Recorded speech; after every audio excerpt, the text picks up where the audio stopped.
and welcome to the Monkey Nut Punch podcast. Unfortunately, we've lost a member. Check behind the sofa and behind the fridge. But, like Honey, I Shrunk the Kids, he's probably out in the garden. It's this week's Monkey Nut Punch podcast. How we doing, Keith? I'm fine now, I heard that one. That was quite good. I could just see him riding a ant, you know. Yes, like Ant. He's Ant-Man. If he was a superhero, he'd be Ant-Man.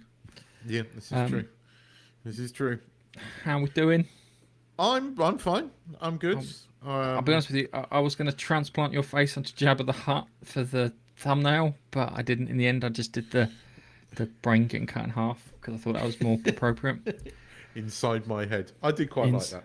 Yes. So this week we'll be talking about Inside Man. I've seen the first two episodes because on BBC iPlayer they had the first two episodes. And then I think the third one comes out tonight.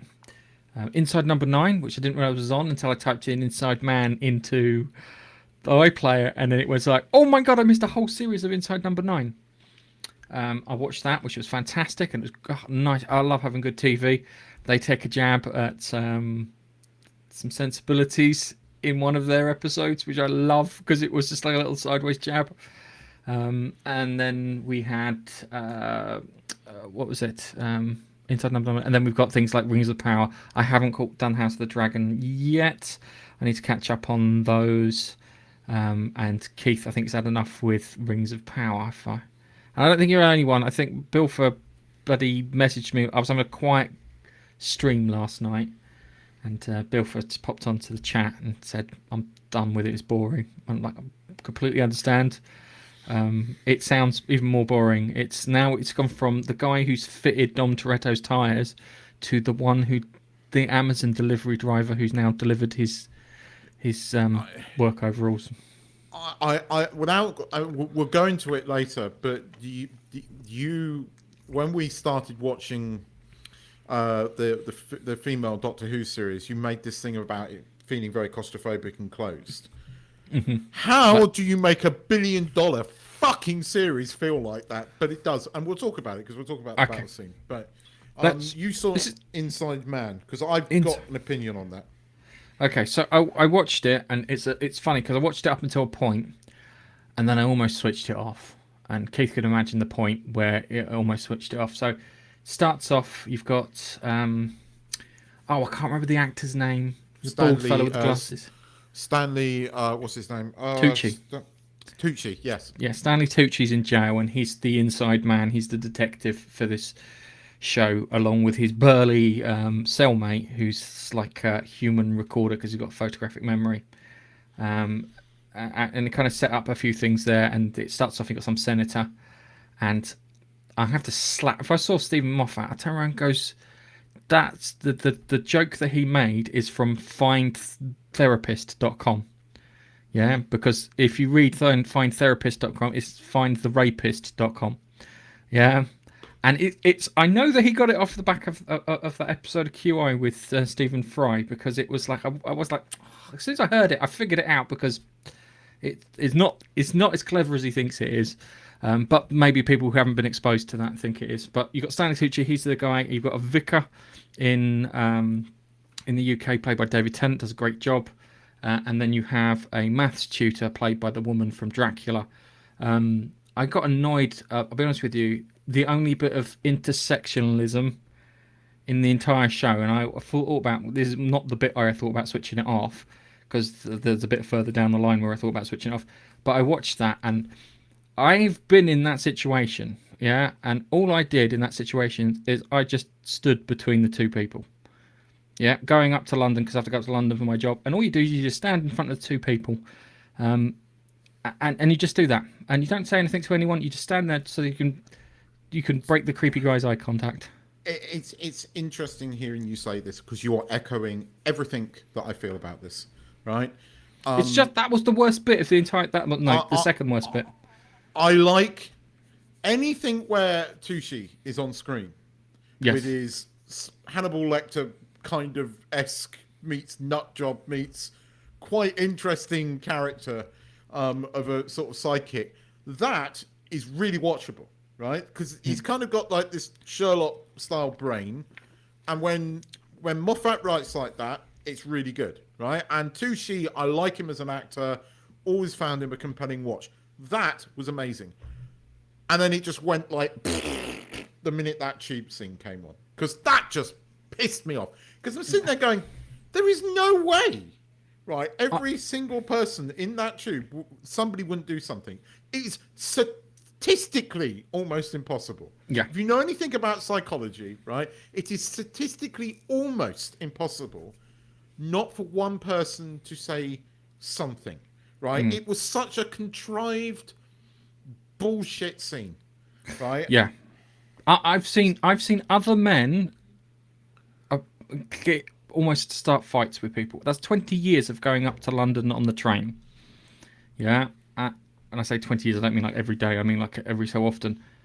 But I've seen other men step in and they do the thing where they don't look at them and just barge their shoulder into them, turn around and tell them to kind of knock it off. Yeah. I mean, I'm not saying this is a male thing, because I think some women would have said something. So this isn't just like a male thing, but the shot shows several men there. And I'm not saying, oh, why didn't the man stand up? But it showed a packed tube. It's statistically impossible for somebody not to come up. And you know, it was all contrived for her to come up and do that I'm on Facebook Live thing, which didn't make a fucking blind bit of sense. London Underground, deepest underground in the world. You ain't get a phone signal like that. Even though they did put the Wi-Fi symbols on there, you only get Wi-Fi at the stations. You don't get it going through the tubes. No, not yet. And I happen to know that because I'm companies working on a product that will make that work, but not yet. That's also bollocks. But even if you know anything about how Facebook Live works, unless you are Facebook Living to a huge group, right, of people. So if you're just on Facebook Live, the only... Oh God, I've lost Keith. He's pulling a great face. I need to capture that quick. All right, for the guys listening, I apologise because you can't see what's going on, but Keith's pulling the best face ever, and I caught it.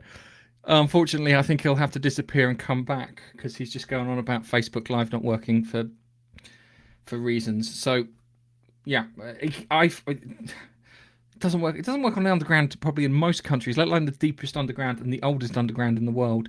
Yes, he does look hilarious at the moment. That's going on, thingy. I'm back.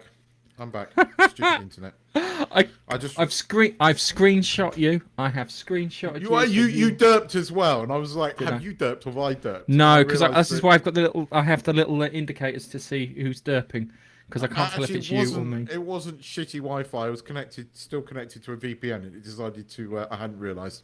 It decided to do its usual. Anyway, another thing. I don't know where I got to, but I'm the same as you. I found this tough. That was, and then we had the bit with the thumb drive, and that was the bit where because before it was like this is intersectionality, and then there's Mike. I have a list of people who are fucking horrible in the world. Pedos at the top, then followed by cannibals, and then there's rapists and other people below.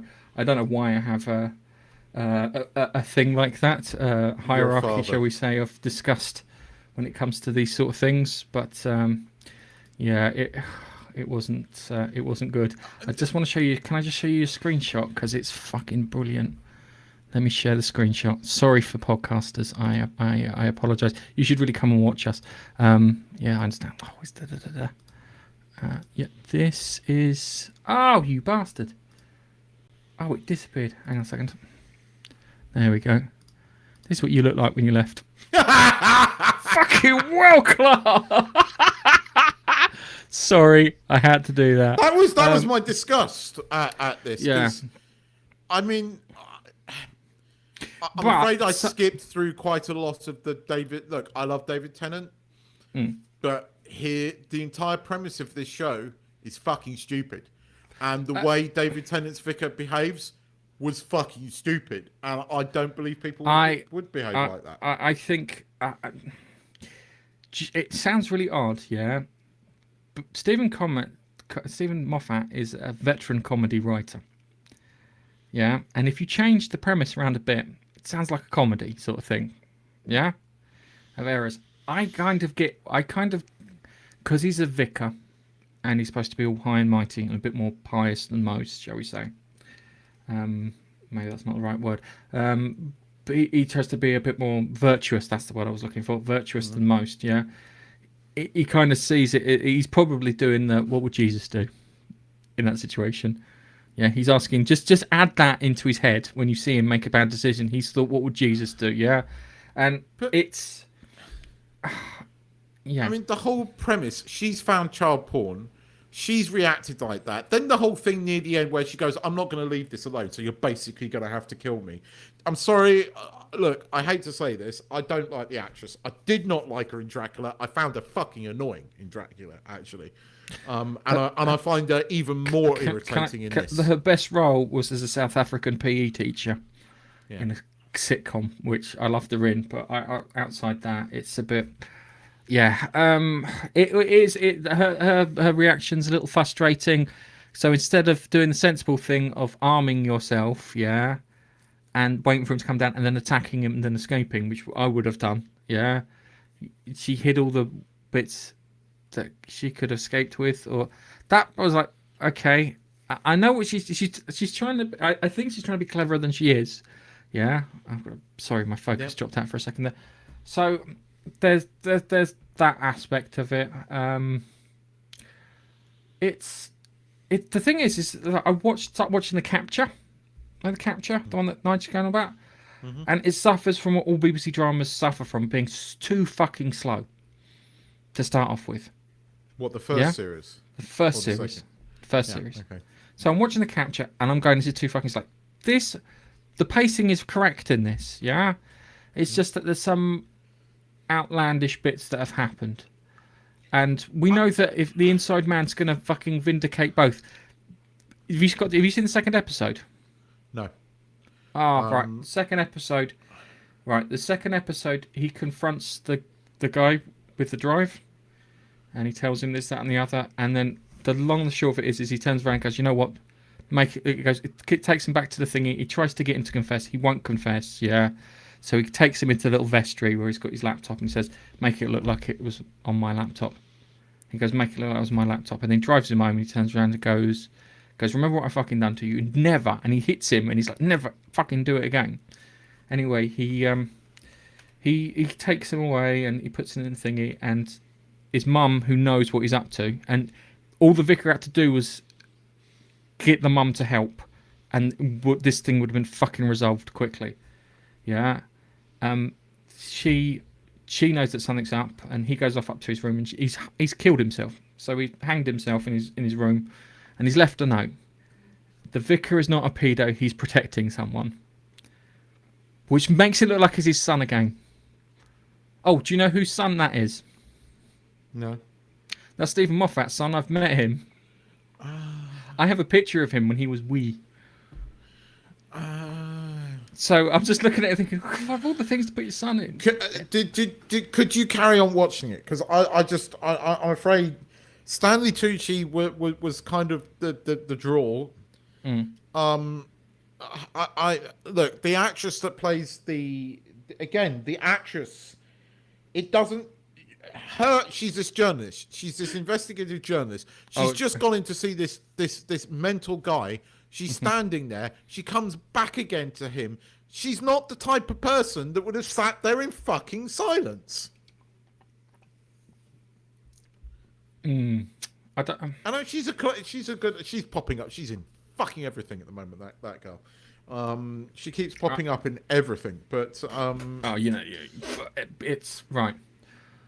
I'm going to carry on watching it because one of two things is going to happen. I think the wife is going to kill the woman in the basement. I think the wife is going to kill the woman in the basement. And David Tennant is then going to go, she found out I had the thingy. I then killed her. And he's going to cover for all of it. And I'm looking forward to that. Sounds awful. Okay. So I'm looking forward to that. Stanley Tucci, yeah, he's really good. The writing not serving him as well as it would in Sherlock or even in Doctor Who. But yes. Hello, Dave. Hang on a second. Where's Dave? Hello, Dave. Hello, Dave. Buy Dave's book. It's on Amazon now. Okay. All funds go to Dave. All funds go to Dave. We don't get anything. We don't get a penny.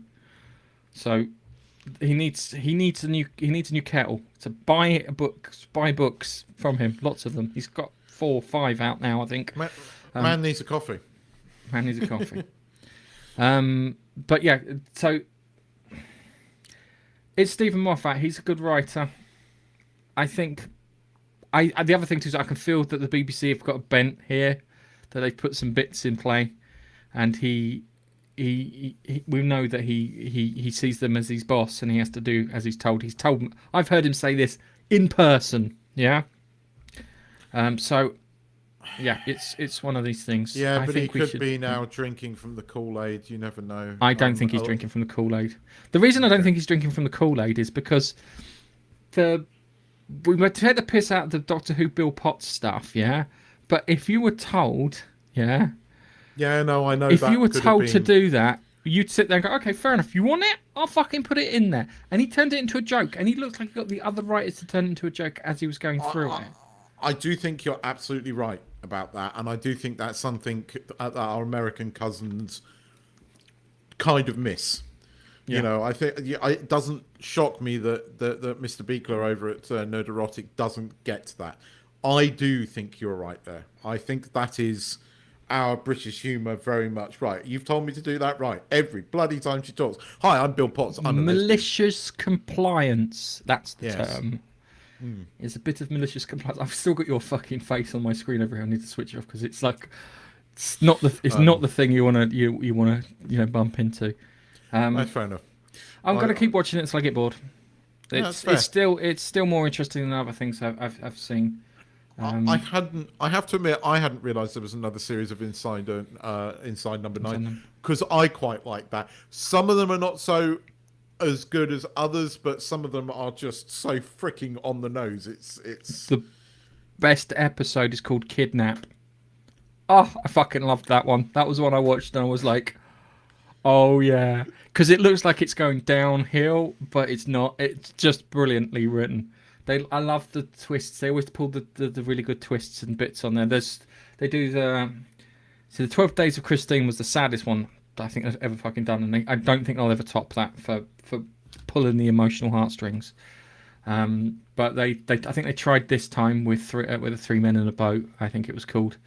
So they were on a pedalo on a lake, on a pedalo mark number 9, which was good. So they tried that with this one, and that was all right. And then he had the creepy one at the end, which was creepy as in not creepy as in supernatural creepy as in creepy. With they do creepy quite well. Yes, they do creepy quite well. They're the sort of League of Gentlemen sort of humour does come in a bit into Inside Number 9. It is kind of it does come in a bit. So I get it. I will go and watch that because I am lacking in things to watch this week. I did. I watched something a bit disturbing, but only because I was absolutely mesmerized on the performance that I had to continue watching it, even though it was uncomfortable viewing, should we say? And that was Kenneth Branagh as Boris Johnson. That was quite uncomfortable. So there's a Sky. It's on Sky. It's called This England, and it is basically set. Boris becomes prime minister. COVID hits, right, and it is that period of the pandemic and what was going on, and it's fucking uncomfortable viewing. I do not recommend this. This is not a recommend to watch. But bloody hell, Kenneth Branagh is a good actor. I mean, Jesus Christ. I mean, he was in heavy prosthetics, but he pulled Boris off. He pulled Boris off, did he? Yes, that's how he got the power. It was uncomfortable viewing though. It's a bit too soon, I think, to air something like that. It's a little bit too soon. But that was uncomfortable. But I'll tell you what, the highlight of my week, viewing wise, You're not gonna like this. Fucking Andor episode 4 was bloody good. And here's the thing. Yep, I really enjoyed it. And here's the thing. $1 billion TV series feels claustrophobic. Not $1 billion TV series feels epic and expansive, which it does. Now, okay, some of it was filmed in the Scottish Highlands, and the Scottish Highlands is very difficult to fuck up, but Rings of Power does that with New Zealand. Spectacular. No, it was really good. It was really quite interesting. Mon Mothra wasn't, look, Whammon, surprise Whammon. She came in a really sort of felt quite natural way. Kenneth Branagh in Bad Bojo. Don't watch it, Bill. It is really uncomfortable watching. But this episode just went from. I understand why Nigel found it boring. I didn't find it as boring. I am liking the feel of the series. I'm genuinely quite enjoying it. I get why some people don't like it. I get why people don't like Cassio Andor. But he's not the best. He's not the best thing about this. I found the bits with the Empire and the way the Empire managed security quite interesting. Loved seeing a different side to Coruscant.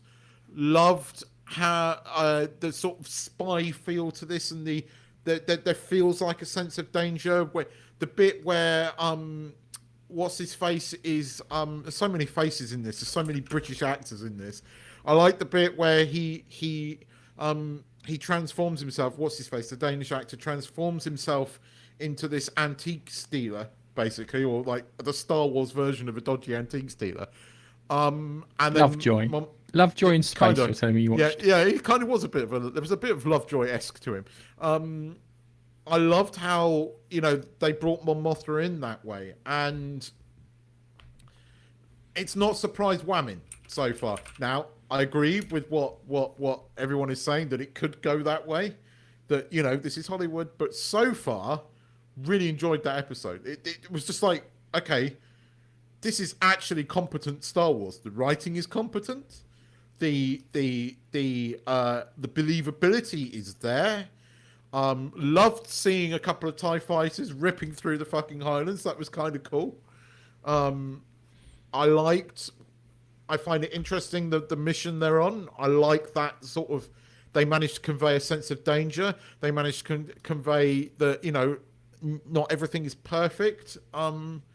It's at the moment it's competently written and it's interesting. I'm kind of into it. I have to admit, it's kind of very much past your 4-episode rule for me. Okay. So it feels expansive. It feels like it's set in a universe, if that makes sense. Whether it's the cinematography in it, which is pretty bloody good, whether it's the just the writing, I don't know, but it doesn't feel closed. It doesn't feel claustrophobic. Whereas you've got a $1 billion fucking TV series where you have meant to have this massive battle, which was really dumb, by the way, but we won't go there, and yet it feels like a cheap TV production and contrived. And seriously, that's not how a volcano starts. Anyway, seriously, I am so fucking done with the Rings of Power. I sailed the 7 seas this week just to spite them. It's the only way, and I am now done with it. It's not even that it's boring now. Now it's just done, and the acting is terrible. And seriously, there's this bit where Galadriel does her, surprise whamming fucking thing, right? And she falls back on this horse as somebody throws a spear at her. Nowhere fucking near her, I might point out, right? And she manages to cut an orc, in half. Except it was so badly done that when you slow it down, no fucking where near, and I mean nowhere near. Physically, it was impossible for this sword to even touch this orc. And you even see the orc explode before the sword comes down. Now, I know that mistakes like this happen. Starbucks coffee cup. This is $1 billion production. Okay. It's shit. Have you watched any of it? I haven't seen any of it. I think I'm planning on doing is I'm going to video myself reacting to it. I'm going to count how many times I fast forward through it.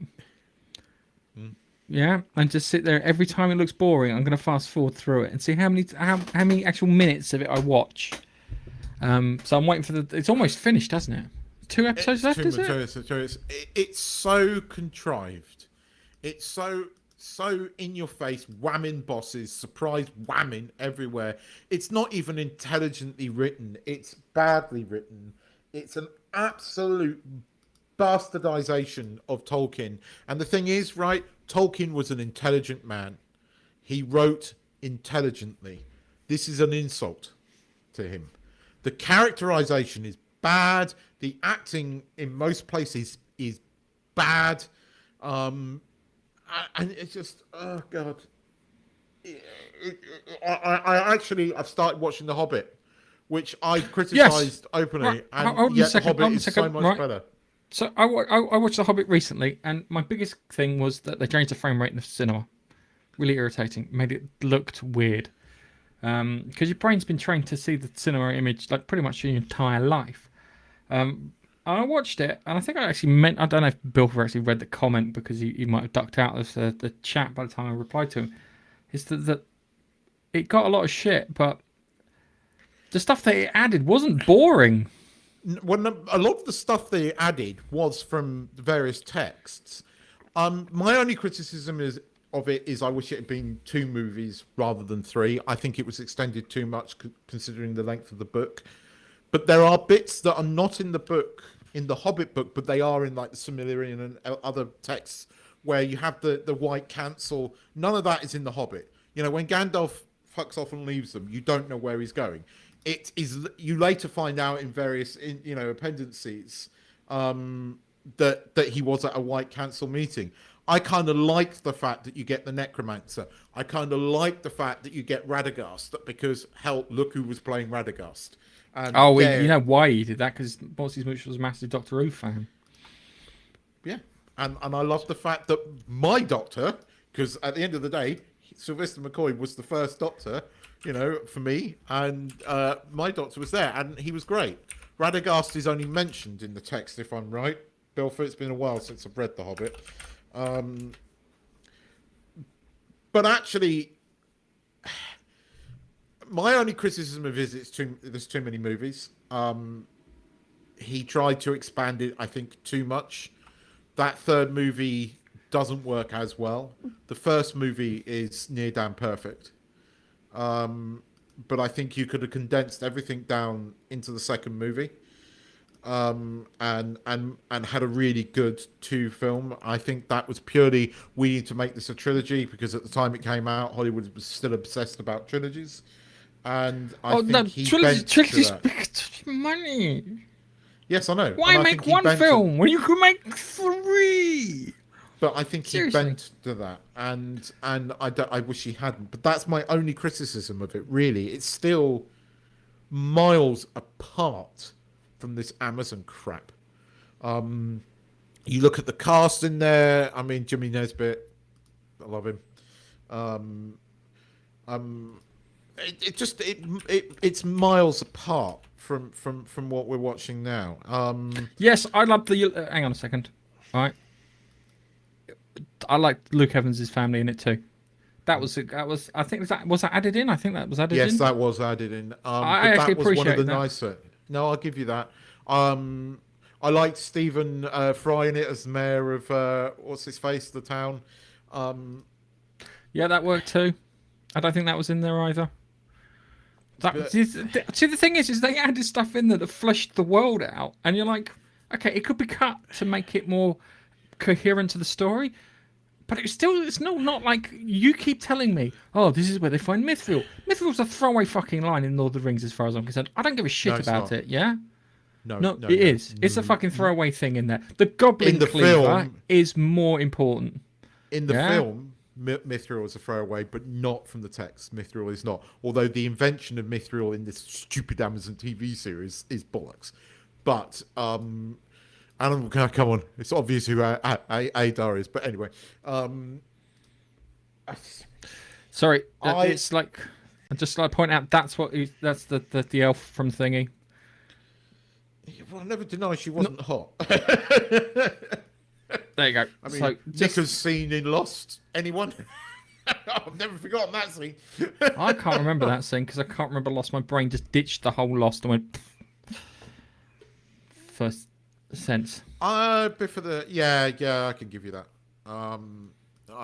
The dwarfs were. Yeah, they cast well-known actors, and they didn't really look like dwarfs. Whereas Reese, what's his face, as Gimli in the original 3. Oh no, hang on a second.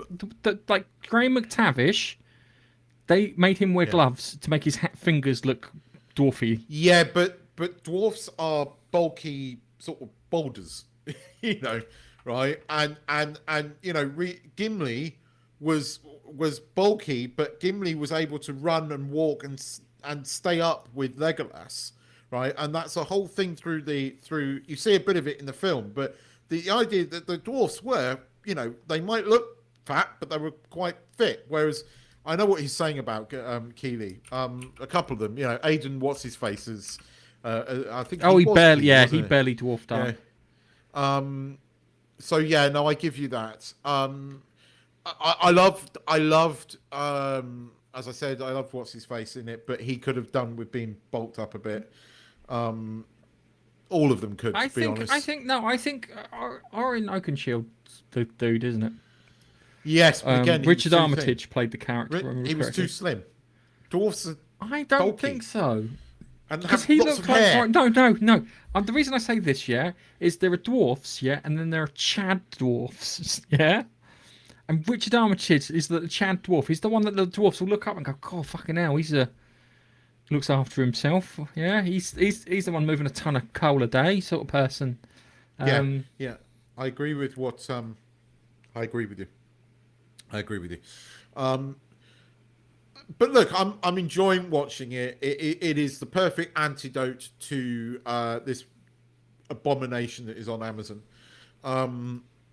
But I tell you, changing the subject slightly, I finally saw a film that I really wanted to see since seeing the trailer, and I ignored what the critics said because he don't. All right, I'll give you that. I ignored what the critics said because the critics slated it, because I thought, no, I'm going to watch this film anyway. I saw Brad Pitt's Bullet Train, and I fucking loved it. I really, really enjoyed it. I loved the two British sort of assassins in it because they made such a British joke. I mean, there is no way in America could get. They made a joke about a wagon wheel. that sold me. It was like the minute they made a joke about a wagon wheel, I was like, right, I'm in for this because that's funny. I really enjoyed it. I loved it. I loved Channing Tatum turning up as a really creepy gay guy. The cameos in it are brilliant. Ryan Reynolds makes a cameo, which was perfect. Again, very much like a Ted cameo. He doesn't say anything, but just perfect. I really, really recommend that you watch it because I think you'll enjoy it. Okay. Talking of Ryan Reynolds. Yes. Did you hear the news? I saw both the trailers as well, and wow. Right, let's just start with the Deadpool bits. Yeah. So I love the fact that they look like they put that together in the space of a day. They probably did put it in space of a day because they looked at the Marvel slate and they went, nobody likes these movies. People like Deadpool, though, don't they? Yeah. People like Wolverine, don't they? We've always said about putting Wolverine in Deadpool, haven't they? Yeah. Well, let's give them what they want.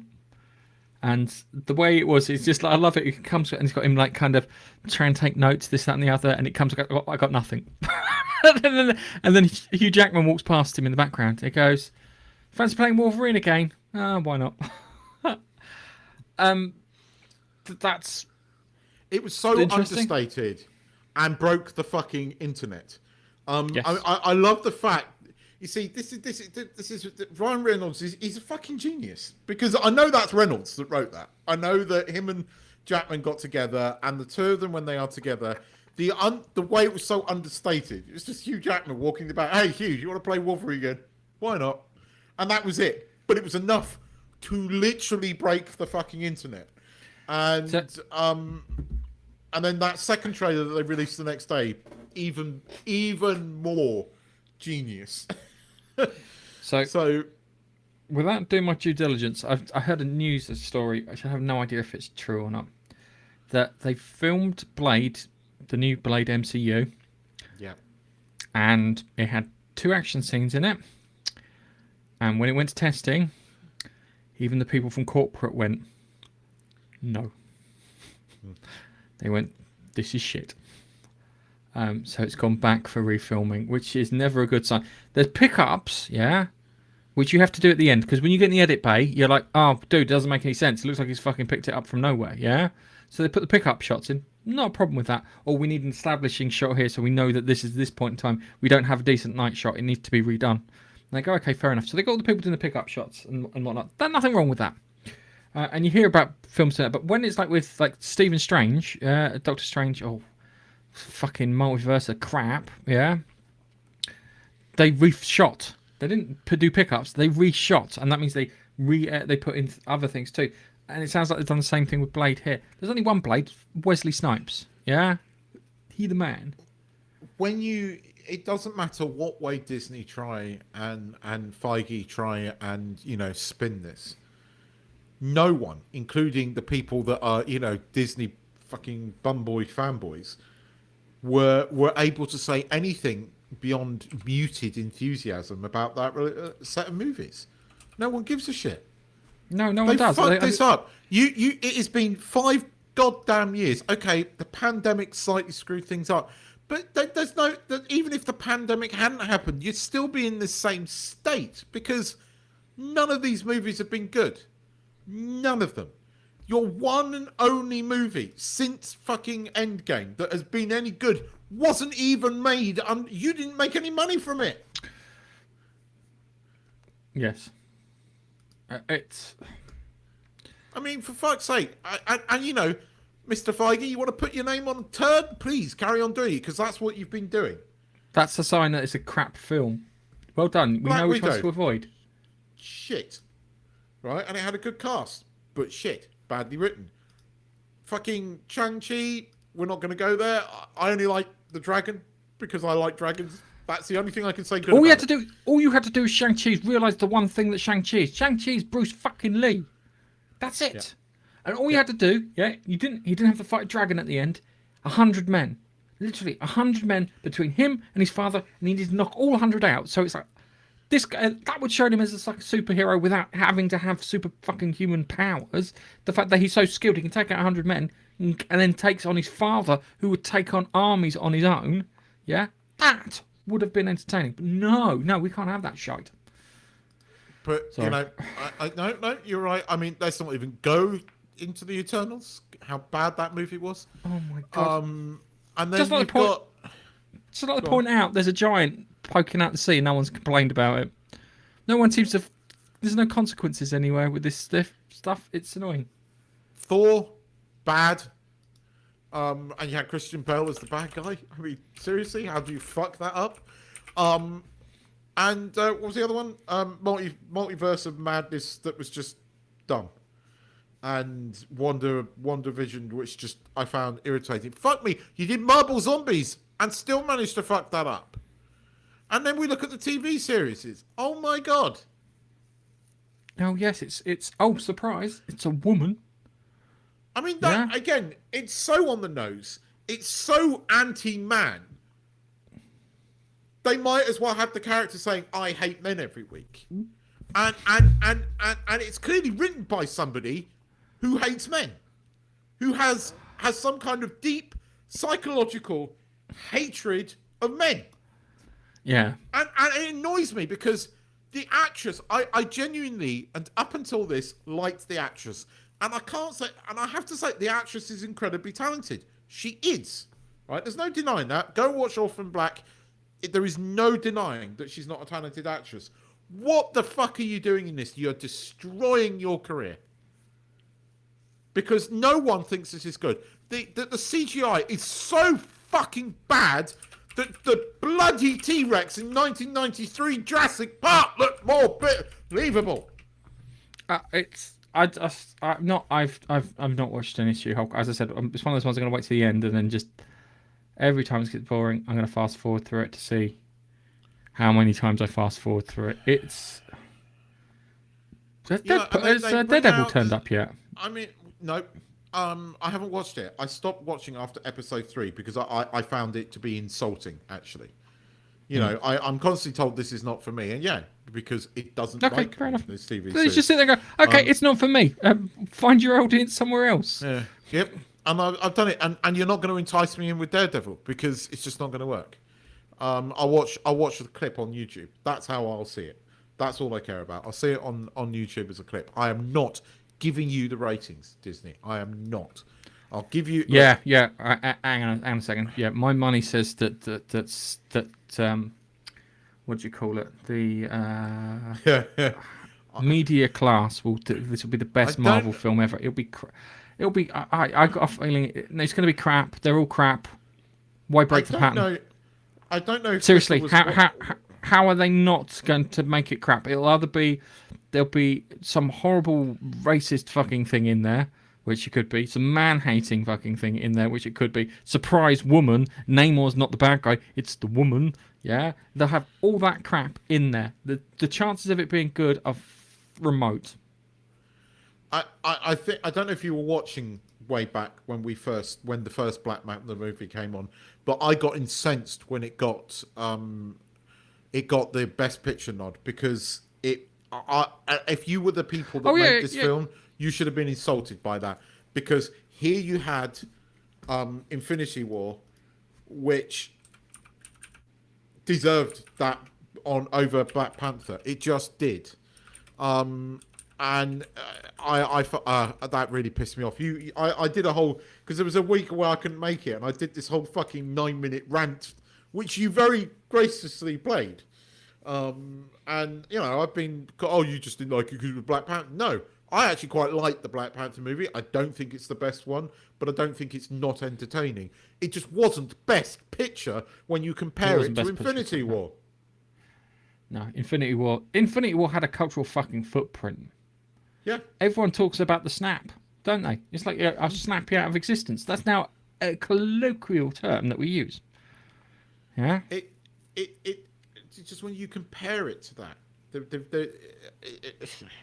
and I think you're right, Biffa. I think it will, but I do. We've been saying this for a year, but Andor gives me hope at the moment. Is it the best thing ever? No. It is competent writing. Gareth would probably call it spectacularly average, and I wouldn't argue with him too much. I'm enjoying it because it's not chopped full of all this shit. Which tells me two things. One, I know this thing's been in the making for about 3 years. Two, it's made in the UK, and it's fucking obvious it's made in the UK. It's the quality of extras, that's why. Well, there's some faces in it. Pay attention, if you do watch it, pay attention to Mon Mothra's slightly shady security guy. And again, that's quite good, because it implies that she's been watched by the Empire. And they managed to convey that sense of danger. They managed to convey that sinister side of it. And this is something we haven't seen in Star Wars, and I'm finding this refreshing, and it's working for me. I don't need Jedi with lightsabers to feel like this is pretty good. I kind of like this. I think it's brave, and I'm liking it. All right, it might go to shit, but so far it's been quite good. Okay. So, you know, but oh god, no, Marvel's fucked. Marvel's done. Marvel is utterly done. The Fantastic Four are not going to save it because they are going to fuck that up. Oh yeah, that's going to be great when we have. Fucking Feige's got to go. Christ knows what they're going to do with that. You've got to bring somebody in, refresh it. You've got to bring somebody in that brings back a centralized story. We need The thing that made phases 1 to whatever it was work up to Endgame was that there was always that central thread running through that. There's been Yeah, none of that there's since something then. big coming. Something big coming. There's been none of that, and and you don't need. Despite what some people said, oh, they should bring Robert Downey Jr. back. No, you don't need that. Yeah, I'd love to see Robert Downey Jr. back, but you don't need that. You need something big coming thread, even if it's just that lovely little cutscene right at the end, a stinger at the end to give us that thing. But there's none of that. Eternals was shockingly bad, and there was no reason for its existence. Every Marvel movie prior to this justified itself. Even if it was a stinger at the end, it's justified itself. Even Black Panther justified itself because we knew that Wakanda had a place. There was a justification for its existence. Yeah. Ever since Endgame, none of it. Didn't need Black Panther. What's a Black Widow movie? You fucking brought that out because you were heavily criticised for never giving her a movie. It should have been when we had the Captain Marvel movie. That's when it should have occurred, to do the maximum amount of impact, because you'd have seen that, then you got into the next film, and then they killed her off, and you're like, oh, it makes sense why she got her own film. Didn't make sense after. I kind of feel sorry for Brie Larson. Have you seen the interviews with her? Where she's like, I don't think I want to play with her recently. Yeah, she just doesn't give a shit anymore. And well, I don't think she just seems a bit kind of, no one liked me. Oh well. She was set up. She was put out there. She was told to do this stuff because I know she was told to do it and say all this stuff because that's exactly what Amazon have done to the cast of Rings of Power. They have been told to say this stuff, although they're not shutting them up, right? And then when they realised that the entire massive sort of backfired on them, they've kind of fucking deserted her, and now they've put her in another movie, but they've deliberately not called it Captain Marvel 2. Yeah. And again, regardless, it was $1 billion movie. We know why it was $1 billion movie, but it was $1 billion movie. So I can see why her nose is out of joint. I don't particularly like her, but I can see why her nose is out of joint. And fuck you, Disney. And Feige's got to go. Somebody is responsible for this. And unfortunately, it's you, Mr. Feige, and you need to fuck off. No, there's a lot of people underneath him who need to go, otherwise this shit will carry on. Yeah, we need a Warner Brothers style cleaning of hats. You need Mr. David Zaslav to come in there with a fucking scythe, finish things off. Yes. I mean, I'm gutted that I probably will never see Michael Keaton back as Batman, but I think those clips that get out on the internet. Had that film come out, it would have destroyed his legacy. The other thing too is, did you hear? Because apparently, Brendan, who's the guy in The Mummy? Brendan Fraser. Yeah, he was like kind of. They were interviewing him about a film called The Whale, and he goes, "When's your next film come out?" It goes, "Batgirl." Oh, and then he laughed. He was great because he was like kind of, "Oh, it's not happening." So it's one of those things that kind of happens in like kind of high spirits and stuff. I really don't get why they look at this and think this is going to make us money. Explain to me, yeah? This is what they go, we need to have diverse people in it. Because okay, before we called it marketing and we would call it broad appeal, so we get as many bums in seats as possible. And there was a logic behind it and we all understood that, yeah? Now it's like diversity and it's like kind of, okay, how exactly? Yeah, you want to sell this to people. How are you selling this to people? By alienating a good chunk of your audience. You're dumb. With the Disney Plus bullshit, as long as there's content there, they keep the investors happy. And at the end of the day, they're making money from the investors. They don't have to release viewership. It's widely known that they kind of fudge the figures of viewership for investors so that they're not leaked. They don't actually release viewership. You can tell when people are not particularly into a show because they don't appear. There's this top 10 thing which She-Hulk has not even appeared on. Even Miss Marvel appeared on that. Yeah. They're shit. And Disney Plus is in trouble, and people are going to start waking up to this because, people are going to have to start culling their streaming services. And whilst Disney's back catalogue might keep it alive for a bit longer, and you'll get excitement around things like Hocus Pocus 2 and stuff like that, which admittedly my nieces were really, really sort of, yeah, I've heard it's bad. No, my wife watched it and she liked it, but it's the kind of film I'm watching. Oh no. Yeah, but that's again in the nicest possible way. Those type of films are not for you, Gareth. But they serve their audience. Frozen serves its audience, right? And my nieces loved Frozen and Frozen 2, and by all accounts they enjoyed Hocus Pocus 2. That might keep Disney Plus going for a while. But the likes of you and me, okay, and the only reason I've still got my Disney Plus thing is, one, I pay the equivalent of about $15 a year for it. And the only reason I'm still on it is Andor. Otherwise, I would have dropped it because I've seen everything I want to watch on it. There's a TV series called Old Man featuring Jeff Bridges and John Lithgow. Yes.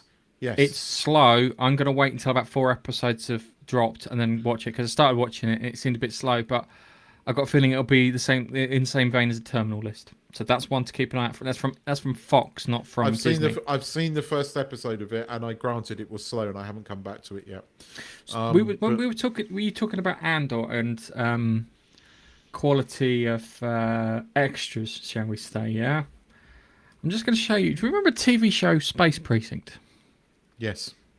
From the early 90s on Sky One at the time. Yeah. Yes. Now I just like to point out, right? They redubbed his voice, but that's fucking Idris Elba. It bloody well is. Holy shit. As the pizza delivery guy. That's the quality of extras you get when you go and film in the UK. Yeah? Oh my god.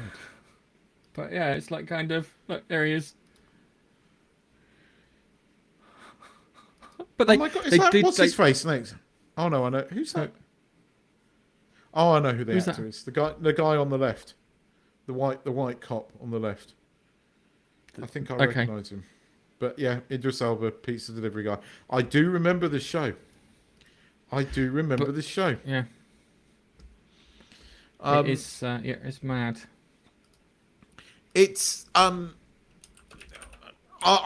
want you to watch Andor because I think you will fall in the middle of me and Nige about the first 3 episodes, because I think there are a few things that will entice you in that Nige might not have spotted as a more sort of sci-fi fan.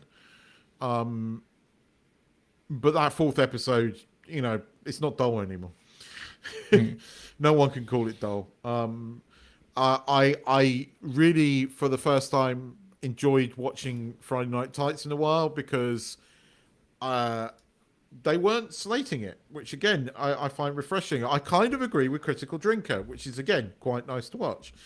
And I feel the same way as him at the moment, but I also have exactly the same cynicism as him, is that it could all go to shit at any point in time because we're waiting for them to set fire to the curtains and burn the house down. Again, sorry, I'm just going to do another one with the extras. This is a TV show called Rab C. Nesbitt, yeah? Pay attention to who's behind the bar. So... I loved this. Wait for it. You're hoping it'll give you as much... It's David Tennant! Oh, man! I didn't know he was in it! Oh... This is the thing about having a mad memory like mine. I can remember certain things. It's like, oh my god, I do remember the one with the transgender person. I didn't know yes. Tennant was in Rab C. Nesbitt. I fucking love Rab C. Nesbitt. Rab C. Nesbitt, yes. My favourite one was the one where he was... he went out hiking and he spent the weekend in the nuclear bunker because he managed to find one of the entrance with the soldiers. And and he has an expression. There's an expression that Rusty Nesbitt had that I've pinched, yeah, and it's at death's patio. I, When you I mean, feel really rubbish, but you're not at death's door, you're at death's patio. I quite like the actor that played him, and his and Bill Nye's kind of love story in a completely platonic way was one of the best stories in Love Actually. that Oh yes. that Christmas meeting, it was a platonic love, but it was just so wonderful and completely sold it for me. Those two together were brilliant in that film. Those two Yeah. together were just fantastic. I love Rhapsody Nesbitt as well. Brilliant. Didn't that come from a sketch show? It came from a sketch Yes, show. it came from Naked Video sketch show. That was it. That was it. I couldn't That remember and the the name of Baldy it, Man. but it span out into its own thing. But yeah, Yes. Rhapsody Nesbitt's Scottish philosopher. He was great. The actor who plays him, I remember seeing him in 1984. I think he's the guy who gets the first guy who gets caught. 1984 is a fucking horrible film. It's one of those ones where it's like I'm not going to read the book because the book will be worse than the fucking film. It's like kind of you read 1984? No, I'm not reading. It's a horror story as far as I'm concerned. And we're living it now. It's not. I like it. 1984. It's a horror story, not a fucking guide. I've got without going into too much details, I've got a 12-year-old student that's currently reading that. Jesus Christ. Oh my god, no. Yeah. Animal Farm. If you want to read something like that, read Animal Farm with the pigs. Yeah, that's much funny nicer. Enough. It's funny enough. Yeah. Well, 1984. It's the fact. Oh yeah, no. As I said, it's anything like the film. I'm not reading it. Is. No. Don't read it. But do try and watch Andor if you can, because I want to get your feedback on it. I enjoyed this fourth episode. I enjoy what they're kind of doing with the Empire. I like that they're doing something slightly different. That you're seeing some of the inner workings of it, and we're not throwing Palpatine at you. We're not throwing, although Palpatine is blatantly going to turn up at some point. But I think they're going to do it in a way that's again organic. So yeah, go and watch it. Go and watch it. Because I don't agree with the only thing I don't agree with is what the bit about the woman running in the third episode with Nigel. That's one thing I still disagree with him on. But the thing with Nigel doesn't get certain things. It's like human behaviour isn't always logical. I'll give you an example. If you're in a city and you hear an explosion, do not follow the crowd, because you know what the crowd are doing. They're running towards the explosion. So, it's a fact. It's a weird fact that every time I think when they had some bombs in France, they illustrated the fact that the bomb went off and everyone went running towards the bomb. There was a they name were trying for to get this. away from the bomb.